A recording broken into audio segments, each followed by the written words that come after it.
បាទសួស្តីបងប្អូនពីផ្ទះសម្រាប់ប្រើប្រាស់មួយទឹកជប៉ុនហើយនេះមានស្លាបព្រាដូការ៉េបងប្អូនស្លាបព្រាដូការ៉េនេះរបស់អ៊ីតាលីបងប្អូនណាធ្វើខុសពីរបស់ជប៉ុនបងប្អូនអ៊ីតាលីធ្វើខុសពីរបស់ជប៉ុនត្រង់ថារបស់ជប៉ុនច្បាយគៀបអញ្ចឹងច្បាយគៀបចេះវាធ្លាក់មិនដែលយើងដួសហើយច្បាយគៀបចេះវាធ្លាក់ដាក់កែវដាក់ចានអញ្ចឹងអានេះអត់ទេយើងដួសហើយចុចចេះមកគឺវាធ្លាក់តែម្ដងមួយយ៉ាងដែរបងប្អូនស្អាតរបស់បងដែកទីណុកក្រាស់ដែកនេះសម្រាប់ដែកអត់ច្រេះទេព្រោះការ៉េមានត្រជាក់គេធ្វើសត្វដែក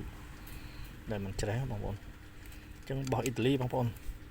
ប្រវែងវាតាំងមួយខាងដល់មួយខាងគឺពីទឹកបងប្អូនពីទឹកហើយទំហំមាត់វានេះគឺ5ហ៊ុនបងប្អូនណា5ហ៊ុនបាទសភាម្ដងនេះគឺផលិតផលរបស់អ៊ីតាលីបាទមកទឹកមកពីជប៉ុនតម្លៃលក់$12.5 កាក់បងប្អូនអរគុណ